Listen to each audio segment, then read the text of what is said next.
all these rejections from the middle Bollinger Band. Resistance we're going to need. If you actually see here, we get a And we'll look for a healthy higher I low. would not don't have be the convinced pullback to across enter the long trend. trade.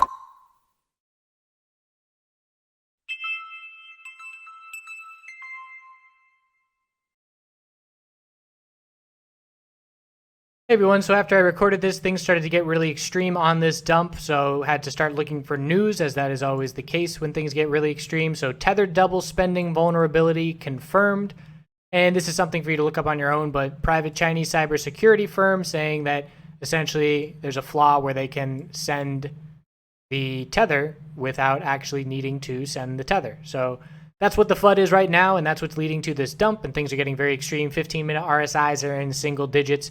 So there is a nice oversold bounce opportunity coming, but always have to be watching for those bear flags that lead to lower lows. And again, the news is causing extreme RSI levels at this point. Hello friends, hope you're doing well. So as we left off yesterday, we were looking for a tightening pattern overnight, which we got. Very uneventful day today. We're just now seeing some shorter term bear breaks, which are keeping those odds and keeping that momentum shift to favor the bears. And not a whole lot going on today, not a lot of opportunity.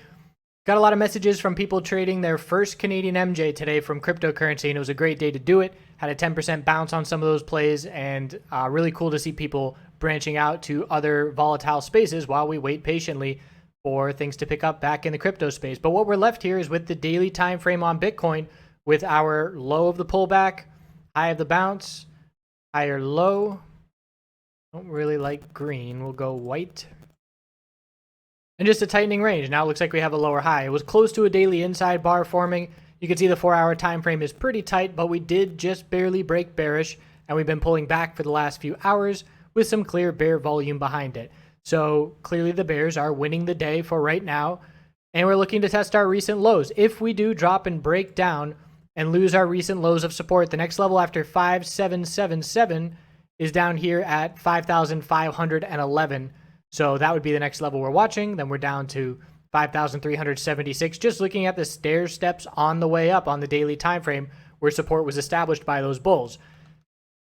So in order for the bulls to show up at this point, we're going to have to see a break of the 4-hour lower high pattern. And again, I'm just looking at the daily and 4-hour time frame at this point because everything smaller than that has a lot of fake outs and a lot of chop. And we're going to have to see a break of 6,175 for the bulls to start proving anything. If we do not break that level, who cares what the bulls are doing because it's not significant in any way. So have to keep a skeptical mindset of the bulls because of what we've been watching, and they are definitely have their backs against the wall. So that's where we stand the weekly time frame. Certainly no bounce following through. This is the 4th red week in a row so far. And interesting to note that GBTC today on the daily time frame bounced from the low of the day to the high of the day 10%. We were very oversold. The RSI was down in the low 20s, and it's really showing that we're bouncing around based on premium. So it's the premium that's being traded here. It's not the price of Bitcoin that is causing this volatility. So we did have a lot of people dropping. Perhaps that shows a lot of people wanting to exit longer term positions or just a lot of confident shorts. Don't think you can short GBTC easily, at least not on the OTC in terms of, regular investors, retail. But it's telling me that people are exiting their positions and that they're saying, I'm paying this much premium to hold Bitcoin, and Bitcoin's in a clear downtrend. So the premium is now catching up to closer to even, and I'm not doing the math to keep track of what that premium is, but it's very clear that this was not related to the price of Bitcoin today. So there is still opportunity out there worth keeping an eye on. There are some bounce plays. And again, just looking at the short-term time frames, we had the dump, the bounce, clear consolidation, continuation. So there are some patterns to be watching on the shorter term timeframes while trading this. And you can see the 15-minute trend changed here, breaking the lower highs. So ETH has been very weak, lower highs every day for the last 3, 6, 7 days. And we're right down towards our low of 420.12 and then 400 psychological after that. We will still anticipate that the bulls are going to be able to hold this support of 360. It would be very surprising if we just dropped straight down. If we had increasing bear volume, that would be a different story, and we could say, all right, maybe we are going to break down here. But the fact that we don't would have me very surprised if we break the support level without at least, a 1 to 2 week bounce to cool things off and balance things out. I call that an imbalance where you don't have any kind of, action in one direction. And I used an analogy when I was live today for our members. It was, if you're looking, imagine it's like a bull running. So if the bull's running to the upside or a bear is running to the downside and not taking any rests or any breathers, it's going to get exhausted and run out of steam. If we're building bases of support and the bull can stop and take a drink and catch its breath, it's going to be able to run a longer distance. It's just going to take longer to get there. So the more of a sprint, let's call it a sprint, that the bull or the bear is making, then the more likely we are to see that balance out, because it has to tire and it has to take a breath. But again, if you're stair-stepping and taking that break along the way, you can have more continuation. So I make a lot of short-term trades based on that, and just on the 5-minute and 2-minute time frame with scalps. If I see, a bull trend and then a significant pullback that looks like that after a bull trend, I'm going to be looking to buy that dip for that evening out. So Ethereum on the 4-hour time frame, for the bulls to prove anything, we have to break 446.21. Anything under than that, I don't care what the bulls are doing. Can't even say the word bulls if we're not breaking these levels, essentially, for the next however long. So into tonight, we're looking at these supports, and this must break resistance. Litecoin also dumping now. So daily time frame, we can see it's getting tight. It's still favoring the bears. We're looking down at 74.85 support, our recent low. The 4-hour time frame, clear little break here. So you could call this an equilibrium, where we had our low, high of the move, higher low, lower high, and you could have called that our higher low, lower high, inside bar bear break. A lot of reaction to that, and the hourly clear bear volume down at the low right now. Looks like Bitcoin may be dropping to a lower low. We'll check in on that. Close to hourly oversold conditions, and we just got the support levels, maybe 1 or 2 support levels, depending what you're looking at, before the lows, and we could very easily drop down to lower lows over the weekend in these names. EOS, haven't been following too hard the fundamentals, but I have been keeping an eye out what's going on with EOS in terms of their situation. So again, I'm not trading anything based off of it, and just covering this for another week or so. While it was the highest voted, there's been a lot of volatility, but definitely some questionable fundamentals, in my opinion. So the inside bar on the daily time frame is forming. The 4-hour time frame shows a tightening range still intact. So the bulls have to see a break 825 to start proving anything, and we have 2 support levels just like Litecoin does, 726 and then down at 690. So still a tightening range, very similar. You could have drawn the tighter range like on Litecoin with that clear bear break of the inside bar, and that's now where we stand after that momentum to the downside. Weekly time frame for EOS is same thing. I'm going to look for a higher low compared to 388, but that's way far away, so that's not giving a whole lot of information. But the daily chart has certainly lost a lot of momentum, and it's definitely following the trend with everybody else and the weakness in the cryptocurrency space. BNB did see a bull move today. We have this double bottom and double top to be watching, essentially. And bulls want to make their way right to the middle of this range to get back in the middle of the equilibrium. And we were rejected today. We saw an initial bull move up, but we pulled back from the 4-hour lower high. So we have our low of the dump, high of the bounce, higher low, now a lower high, and the bulls need a higher low compared to, gotta get this line out of the way, 1379 is the support, and the resistance is up at 1490. So another tightening 4-hour time frame. This is a more clear 4-hour tightening range than any of the other names that we just looked at, because it has not broken that little support like Litecoin and EOS just did. So checking back in on Bitcoin here as we switch on over, we've got very oversold hourly conditions now. So clearly the bears are making a statement. We're breaking 6,000 psychological. We're down at 22 RSI. The 4-hour RSI is approaching oversold again. And we have no support until the low of the dump, 5,777.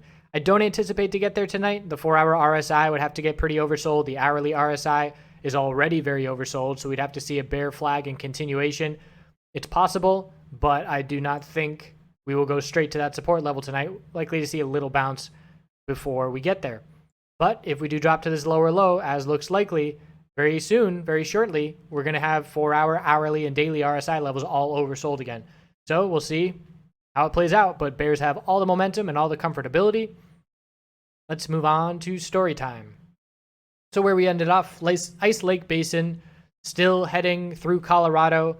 I started, let's see, Mesa Verde National Park. So this is down by Durango. This is in the southern part of the state, south, mid-south, and towards the west.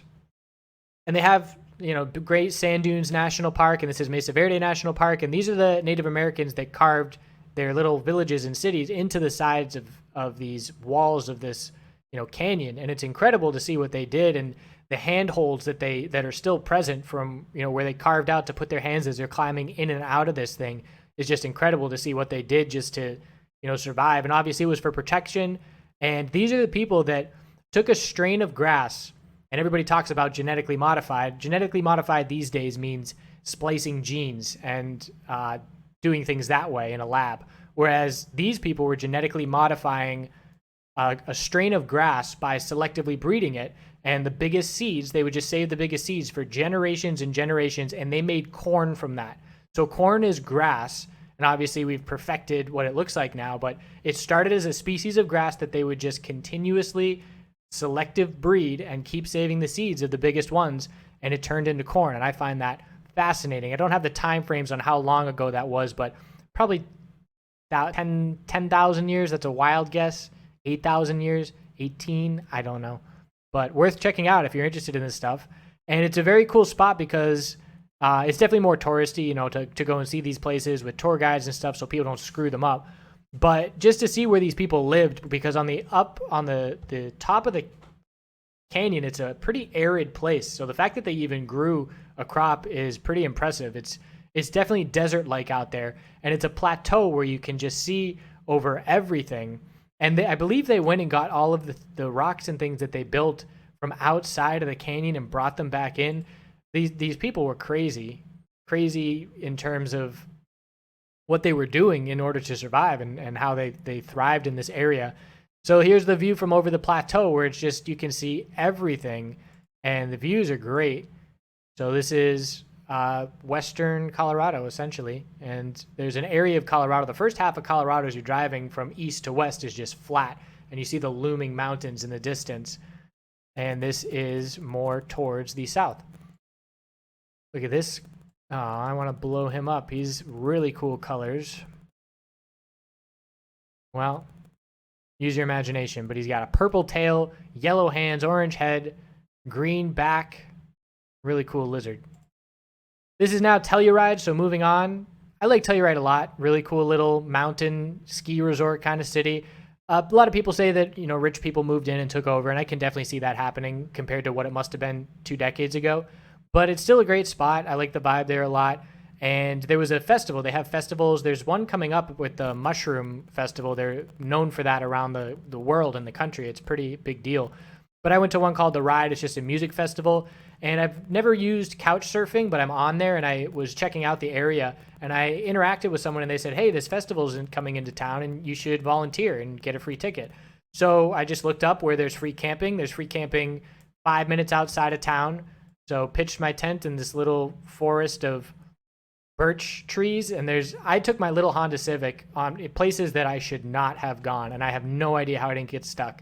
Just these dirt roads with these boulders where I'm literally going, 10 feet a minute and I'm maneuvering so my wheels are going in certain places so I'm not bottoming out on these rocks and just going straight up in this steep incline to get to this spot. So it's 5 minutes outside of town. You camp there for free. So I ended up going to this festival for free, sleeping for free, and just the costs are so minimal when you do it this way.